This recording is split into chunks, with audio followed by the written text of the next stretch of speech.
Hello बच्चों, कैसे हैं आप सभी का फिर से स्वागत है हमारे YouTube चैनल पर। कल हमने आपको 10वीं क्लास के चैप्टर नंबर 2 से एक्सरसाइज 2.1 का बेसिक्स कराया था। आज हम उसी में आगे काम करने जा रहे हैं। उम्मीद है कल का वीडियो आपको अवश्य पसंद आया होगा और आज फिर से हम उसमें आगे बचा हुआ काम कंप्लीट करने की कोशिश करते हैं। आप नोट्स बनाते रहेंगे। तो आइए देखते हैं अपना आगे का इसमें पॉलिनोमियल्स पर चर्चा करने की। ये कल हमने आपको पॉलिनोमियल्स के बारे में बताया था, उसकी डेफिनेशन क्या है, types of polynomial and linear polynomial क्या है, क्वाड्रेटिक पॉलिनोमियल क्या है और क्यूबिक पॉलिनोमियल क्या है। उसके बाद हमने डिग्री ऑफ ए पॉलिनोमियल पर चर्चा की थी।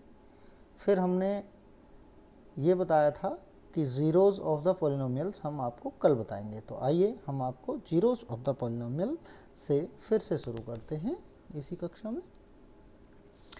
देखिए, जीरोज ऑफ ए पॉलिनोमियल अर्थात बहुपद के शून्यक। यदि किसी बहुपद में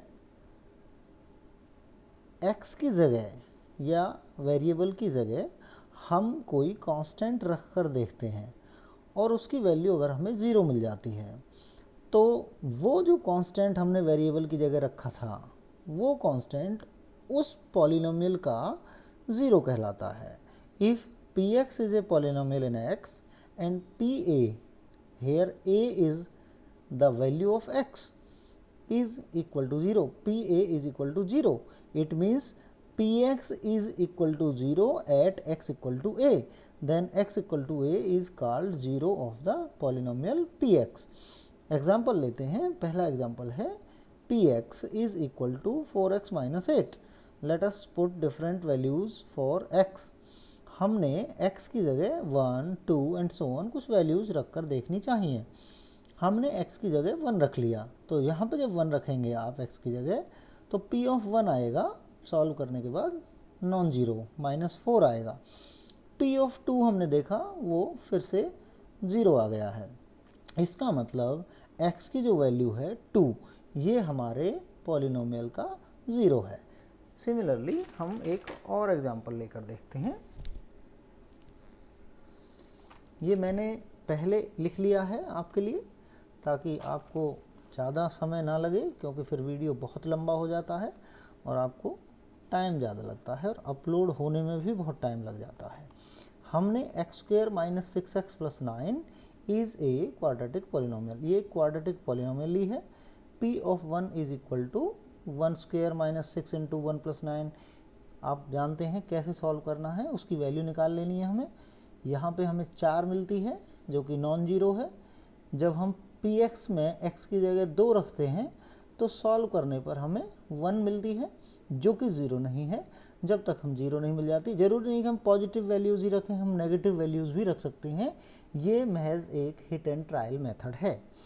हमने 3 रखा, 3² - 6 × 3 + 9, इसने हमें 0 दिया। इसका मतलब हुआ कि x = 3 is a 0 of the given polynomial.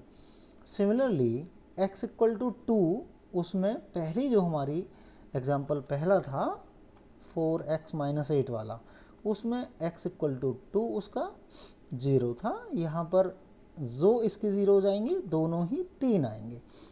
अब हम बात करते हैं another method to find out the value, another method to find out the zeros of a given polynomial। बहुपद के शून्यक निकालने का हम काम कर रहे हैं। बहुपद के शून्यक ज्ञात करने की एक विधि ये भी है कि हम पहला और दूसरा एग्जाम्पल रिपीट करके आपको दिखाते हैं। px = 4x - 8, ये हमने पहला एग्जाम्पल लिया था। Consider px = 0 for some value of x। तो हमने इसको px को 0 मान लिया कि ये x की किसी वैल्यू के लिए हमारे पास इसकी वैल्यू 0 आ जाएगी। It means 4x - 8 = 0, 4x = 8 and x = 2। इसका मतलब x = 2 इसका एक शून्यक है, या x = 2 is a 0 of given polynomial.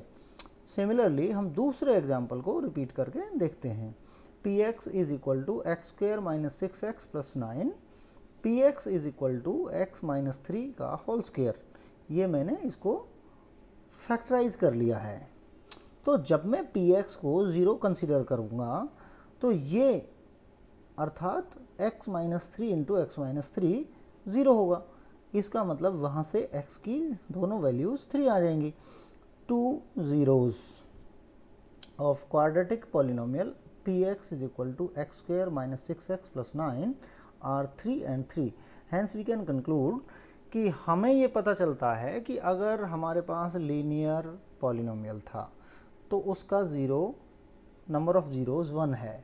अगर हमारे पास क्वाड्रेटिक पॉलिनोमियल है अर्थात उसकी डिग्री 2 है तो हमारे पास उसके 2 ज़ीरोज़ मिलते हैं। हम कंक्लूज़न पे आते हैं कि number of zeros of a polynomial is same as the degree of the polynomial. बहुपद की जो डिग्री होती है शून्यकों की संख्या भी उतनी ही होती है। मुझे उम्मीद है आपकी समझ में आ रहा होगा। अब हम ग्राफिकल रिप्रेजेंटेशन की बात करेंगे कि अगर लीनियर है हमारा पॉलिनोमियल तो उसका ग्राफ एक स्ट्रेट लाइन आता है, और अगर क्वाड्रेटिक है तो उसका जो ग्राफ होता है वो एक्स एक्सिस को 2 जगह पर इंटरसेक्ट करता है। यहाँ पर हमने लीनियर पॉलिनोमियल लिया, उसका ग्राफ लिया, तो नंबर ऑफ जीरोज़ शून्यकों की संख्या हम देखेंगे कि एक्स एक्सिस को उसने कितने जगह इंटरसेक्ट किया है। एक्स एक्सिस को एक जगह इंटरसेक्ट किया है ए पॉइंट पर, इसलिए शून्यकों की संख्या होगी 1। मैंने यहाँ नोट भी लिखा है, आप पढ़ सकते हैं ध्यान से।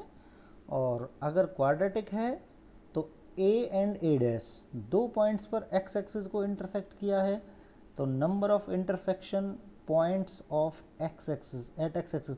ध्यान रहे हमें केवल एक्स एक्सिस पर इंटरसेक्शन पॉइंट्स को गिनना है कि एक्स एक्सिस पर ग्राफ ने कितनी जगह काटा है, कितनी बार इंटरसेक्ट किया है। केवल उस चीज़ को गिनकर हम उसके जीरोज़ बता सकते हैं। यहाँ पर 2 पॉइंट ऑफ इंटरसेक्शन है एक्स एक्सिस पर, तो नंबर ऑफ जीरोज़ 2 हो जाएंगे। इसी तरह अगर क्यूबिक है तो इसकी डिग्री 3 होगी, और point of intersection at x axis भी 3 होंगे, और उसके नंबर ऑफ जीरोज़ भी 3 होंगे। तो फिर से एक बार फाइंड आउट करते हैं, कंक्लूजन की तरफ जाते हैं। पॉलिनोमियल है तो डिग्री 1 होगी, पॉइंट ऑफ इंटरसेक्शन 1 होगा, 0 1। क्वाड्रेटिक है, डिग्री 2 है, पॉइंट ऑफ इंटरसेक्शन 2 होंगे, नंबर ऑफ जीरोज़ 2। क्यूबिक है, डिग्री 3, पॉइंट ऑफ इंटरसेक्शन भी 3 एक्स एक्सिस पर, और नंबर ऑफ जीरोज़ भी 3। Very thank you. अब हम आपको एक्सरसाइज के बारे में बात कराते हैं। देखिए ये आपकी बुक है, और बुक में आपके पेज नंबर 27 पर आपकी एक्सरसाइज दी हुई है, एक्सरसाइज 2.1, जिसमें पहला ही क्वेश्चन है और उसके 6 पार्ट है। उनको मैंने सॉल्व कर दिया है। यहाँ पर देखेंगे आप, ये देखिए यहाँ पर ग्राफ दिया हुआ है, तो उसे देखकर हमें उसके जीरोज़ को बताना है। तो यहाँ पर मैं आपको बताना चाहूँगा कि यहाँ पर इसने एक जगह भी एक्स एक्सिस को इंटरसेक्ट नहीं किया है, तो उसके शून्यकों की संख्या 0 होगी, अर्थात उसका कोई भी 0 नहीं होगा। आगे हम बात करते हैं कि यहाँ पर एक जगह पर इसने एक्स एक्सिस को इंटरसेक्ट किया है, तो शून्यकों की संख्या या नंबर ऑफ जीरोज़ 1 ही होगा। यहाँ पर 1, 2 और 3, तो इसलिए नंबर ऑफ जीरोज़ 3 आएंगे। यहाँ पर 1 और 2, तो नंबर ऑफ जीरोज़ 2 आएंगे। यहाँ पर 1, 2, 3, 4, तो नंबर ऑफ जीरोज़ 4 आएंगे। यहाँ पर नंबर ऑफ इंटरसेक्शन पॉइंट देखेंगे 1, 2 और 3, तो यहाँ पर हमारे पास नंबर ऑफ जीरोज़ या शून्यकों की संख्या 3 होगी। इसका पूरे का आप स्क्रीनशॉट ले सकते हैं। मुझे उम्मीद है आपको वीडियो समझ में आया होगा, अच्छा लगा होगा। सब्सक्राइब और शेयर करें। धन्यवाद।